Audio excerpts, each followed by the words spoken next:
Hai Colors, ketemu lagi sama Tiara. Kali ini kita mau membahas SNSD atau Girls' Generation yang baru aja sukses menggelar comeback setelah hiatus selama 5 tahun. Mereka comeback lewat album Forever One.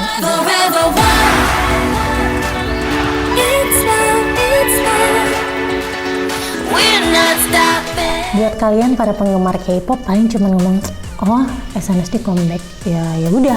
No, this is huge guys.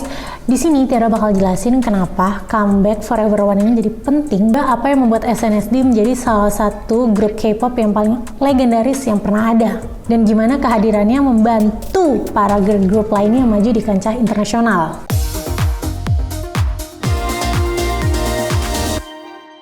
Oke, let's talk about the past. SNSD debut di masa generasi kedua K-pop, di mana masa itu banyak banget ya grup-grup ikonik dan boy group pada berjaya banget di masanya. Sebut aja Super Junior, Big Bang, TVXQ, dan lain-lain. Mereka adalah boy group yang mempunyai penggemar di seluruh Asia. Mereka menguasai konser-konser dan juga penjualan album. Ya, hal ini wajar banget ya, karena in general boy group memang cenderung lebih ke fandom driven, alias memiliki fandom yang besar banget, yang loyal dan royal dalam mendukung kesayangan-kesayangan mereka. Sedangkan girl group pada umumnya itu lebih memiliki general public awareness yang tinggi, makanya nggak heran kalau lagu-lagu girl group itu hits di kalangan umum gitu ya. Namun secara jumlah fandom, para girl group biasanya kalah dari boy group. Nah, disinilah SNSD membuktikan kalau mereka bukan sembarang girl group. Di masa kejayaannya, SNSD membuktikan kalau mereka memiliki fandom yang gak kalah besar dari fandom-fandom para boy group gitu ya. Hal ini dibuktikan dengan penjualan album SNSD yang bisa bersaing dengan penjualan album boy group pada masanya. SNSD memenangkan Disc Daesang Award atau penghargaan tertinggi untuk penjualan album di ajang Golden Disc Award. Hal ini membuat SNSD menjadi girl group pertama dan hingga kini baru satu-satunya girl group yang berhasil memenangkan award tersebut. Bahkan di tahun 2011, album The Boys menjadi album terlaris di tahun itu, mencatat angka penjualan 385.348 kopi, mengalahkan album Mr. Simple milik Super Junior. Gak hanya itu, SNSD juga sukses banget menggelar konser-konser di seluruh Asia. Tur Jepang SNSD, Girls' Generation Third Japan Tour, sempat mencetak rekor penonton terbanyak untuk tur girl group dengan jumlah penonton 293.324 sebelum akhirnya rekor ini dipecahkan oleh Blackpink lewat In Your Area World Tour. Banyak banget pencapaian yang udah dimiliki oleh SNSD yang membuat mereka menjadi blueprint untuk para girl group lainnya. Ini kalau kita bahas pencapaian SNSD ini bisa sampai besok videonya nggak kelar-kelar, kan banyak banget. Tapi Tiara udah merangkum beberapa pencapaian terbesar dari SNSD. Kita mulai dari pencapaian domestik ya. Kalian pasti familiar dengan lagu G dong. Nah, lagu G ini menjadi Song of the 2000 Decade versi Melon, streaming platform terbesar di Korea Selatan. SNSD juga merupakan salah satu grup K-pop yang telah menang 100 kali di program music show di TV. Bahkan SNSD adalah girl group pertama yang berhasil meraih pencapaian tersebut. SNSD juga masuk dalam daftar 10 besar Forbes Korea Power Celebrity 40 dari tahun 2010 hingga 2016 dan bahkan memuncaki daftar tersebut di tahun 2011, 2012, dan 2014. SNSD juga konsisten masuk dalam daftar Singer of the Year milik survei Gallup Korea mulai dari tahun 2007 sampai 2016. Talk about konsistensi ya.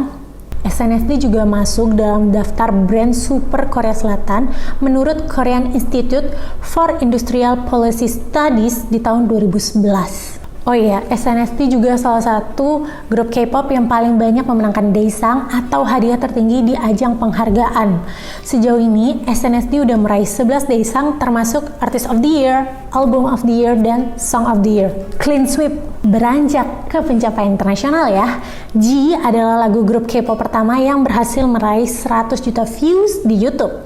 Selain itu, lewat lagu I Got a Boy, SNSD meraih peak popularitasnya di dunia internasional. Musik video I Got a Boy memenangkan Video of the Year di ajang YouTube Music Award, mengalahkan nama-nama besar kayak Lady Gaga, Justin Bieber, dan Selena Gomez. Dengan segala pencapaian luar biasa itu, gak heran ya kalau SNSD disebut sebagai Nation Girl Group. Banyak yang beranggapan kalau gelar Nation Girl Group bakal diberikan kepada girl group di generasi selanjutnya. Kalau ini pembahasannya beda ya. Coba komen kalian setuju nggak kalau kita bahas tentang Nation Girl Group di Korea Selatan. Media Barat juga kerap memberitakan hal-hal positif tentang SNSD. Bahkan berkat kesuksesannya, SNSD disebut-sebut sebagai versi Asia dari Spice Girls. Zaman dulu nggak banyak loh grup K-pop yang berhasil dilirik sama media Barat. Gak kayak sekarang yang beberapa bintang K-pop bisa tampil di acara besar di Amerika. SNSD ikut membuka jalan ke kancah internasional dengan merilis lagu The Boys versi bahasa Inggris yang pertama kali ditampilkan di konser di Madison Square. Gak lama dari itu, mereka diundang untuk tampil di Late Night with David Letterman dan Live with Kelly. Intinya sih SNSD ini emang benar-benar membawa K-pop ke arah yang lebih maju ya, terutama untuk para girl group seperti yang udah Tiara bilang tadi. Kehadiran SNSD membuat para agensi di Korea Selatan percaya kalau girl group pun bisa sama suksesnya dengan para boy group. Gak heran ya kalau saat itu YG, agensinya Blackpink, itu sempat pengen membuat SNSD versi mereka. Di tahun 2013, Yang Hyunsuk pernah bilang,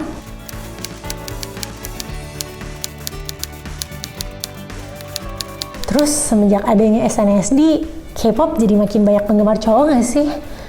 Bener gak? Ini sih dari pengalaman Tiara ya, cowok-cowok di sekitar Tiara jadi lebih nyimak SNSD. Ibaratnya gini, kalau boy group kan kebanyakan tuh fangirl. Nah, kalau SNSD itu bisa fangirl, bisa fanboy. Udah pasti nih gak lepas karena visual mereka yang waduh, udahlah menggemparkan pada zamannya. Apalagi Yuna gak sih? Jadi bisa dibilang dengan kehadiran SNSD itu menambah demografi yang baru bagi penggemar K-pop secara keseluruhan. Dan yang dari awalnya suka SNSD jadi suka yang lain deh. Selain itu, SNSD juga bisa dibilang sebagai salah satu pencetus Korean Wave untuk menyebarkan budaya Korea ke seluruh dunia. Ini bahkan didukung oleh pemerintah loh. Karena nggak cuma budaya, pengaruhnya ke ekonomi Korea Selatan juga. Pada 2011, SNSD terpilih sebagai ambasador kehormatan Korea untuk kampanye Visit Korea. Ia adalah girl group pertama yang diundang di Blue House. Sampai sekarang pun gak banyak loh girl group yang diundang datang ke sana. Denger-denger ya, kalau lagi ada kemelut politik, lagu Into the New World sering diputar. Capek banget emang kalau ngomongin prestasi dan kontribusi SNSD untuk perkembangan K-pop. Sekarang kita pindah ke comeback-nya ya.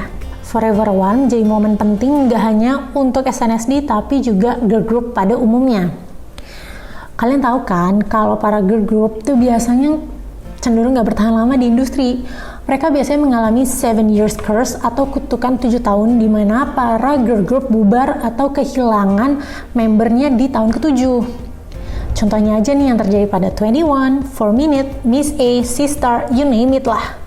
SNSD pun jadi salah satu korban dari 7 years curse di mana di tahun 2014, tahun ke-7 mereka, Jessica cabut dari SNSD. Cuman SNSD membuktikan kalau mereka bisa bangkit dari 7 years curse. Bahkan setelah melewati 7 years curse, mereka bisa nih merayakan ulang tahun ke-15 bersama-sama dan merilis album full sambil tetap menjalankan karir solo mereka. Hal ini tuh kayak memberikan secerca harapan untuk para girl group muda di luar sana kalau kemungkinan untuk bertahan lama di dunia K-pop dan terus berkarya itu akan selalu ada.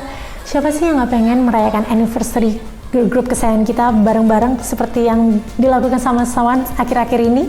Dan itu tadi ya sederet fakta dan pencapaian SNSD yang Tiara rasa sangat berpengaruh untuk perkembangan girl group atau bahkan industri K-pop di dunia. Sekali lagi, SNSD bukan satu-satunya yang berpengaruh ya. Ada banyak nama yang ikut membantu mengembangkan K-pop ke seluruh dunia. Nggak kebayang sih kalau nggak ada SNSD. Gimana ya? Oke, K-lovers, sekian dulu video kali ini. Sampai jumpa di video selanjutnya ya. Jangan lupa like, comment, dan share video ini, dan tentunya pantengin terus kapanlagi.com supaya selalu update berita seputar dunia idola kamu. Bye!